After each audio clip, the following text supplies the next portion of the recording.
मैं ठीक है बटे तो हाइट के हिसाब से कहिए देने के 6 फुट के देख ले बाबा, लेकिन डिमांड हुए रही।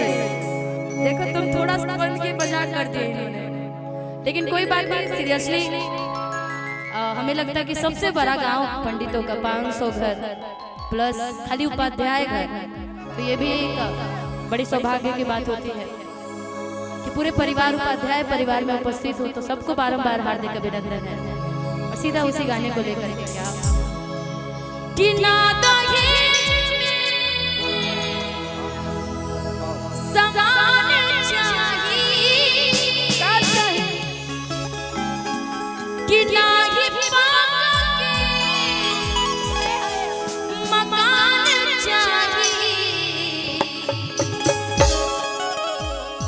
सुनिया हुआ अमान की बाटे की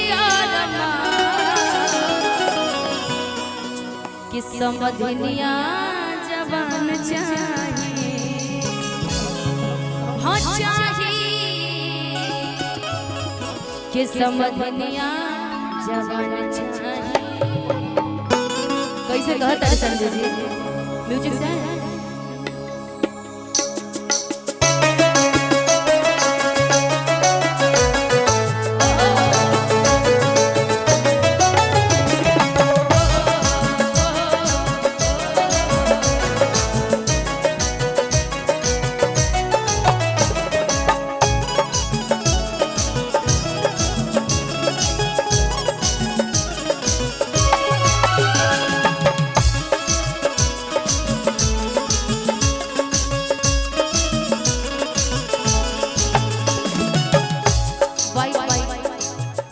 वाले भाई ना तो ये भी समान चाहिए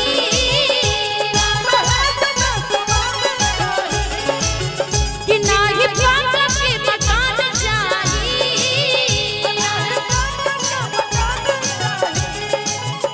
ना तो ये भी समान चाहिए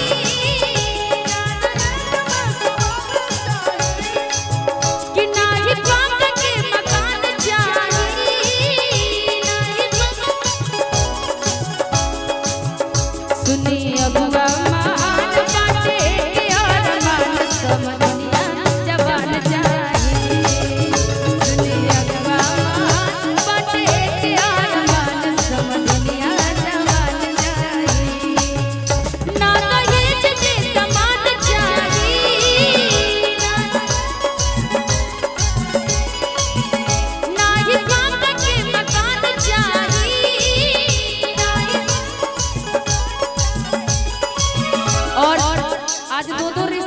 अपने निकल गए। अमीर भाई इधर से लड़की पार्टी और इधर से हमारे ओझा भाई लड़का पार्टी। अतः हम गाड़ी एजे से ले ले रहे हैं, तो दोनों तरफ से रिश्तेदारी निकल गई, लेकिन गाना के माध्यम से तो सुनाई के पड़ी कि ना तो ये जिसे समान चाहिए,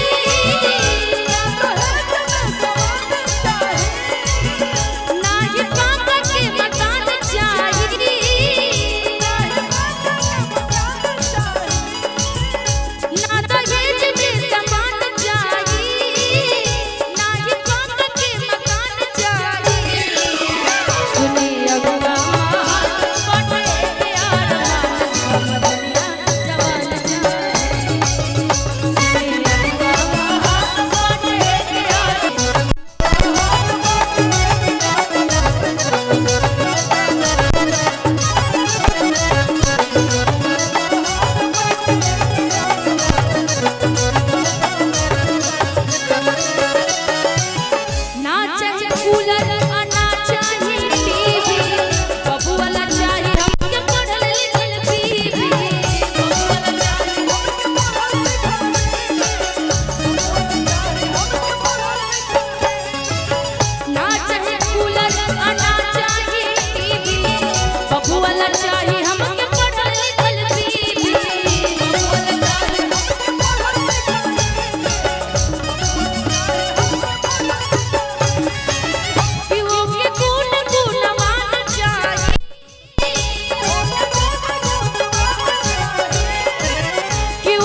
फॉर्च्यूनर हमरी बहुरिया में सब होके काहे से कि औरत ही घर बना देवेली औरत ही घर बिगाड़ देवेली।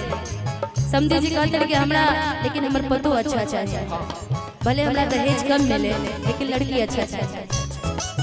ना चाहिए सी ना चाहिए हमरी बहुरिया में सब होके पूरा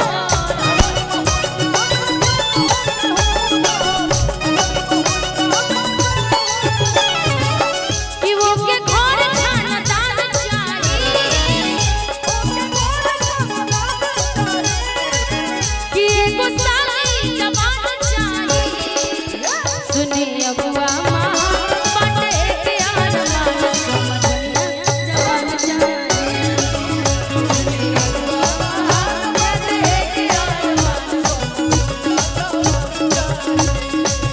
और है ना जी आज के समय में लोग जलने वाले बहुत ज्यादा हैं। आपके बगल में ही है कि लोग प्यार में जरता कि बदनाम सलाई कि नफरत के दुनिया में की है सच्चाई कि लोग प्यार में जरता कि बदनाम सलाई लेकिन फरमाइश बाजी मौका पे आइल बने सर विवाह गाली गीत के समधी जी और समधिनिया जी ये मैं कट रहा है अंकित भाई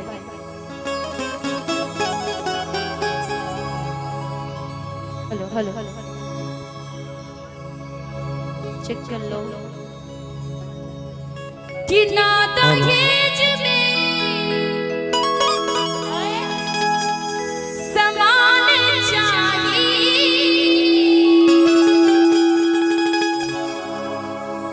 शंख बजाने के लिए हम पंडित जी थे खुद ही काफी थे काहे शंख बजवा देते हो फिर फीलिंग आता है कि हम पंडित जी नहीं है फिर हम बजा लेंगे पूजा पाठ सब करवाते हैं पंडित जी तो मिलबे करी है कि ना दहेज में समान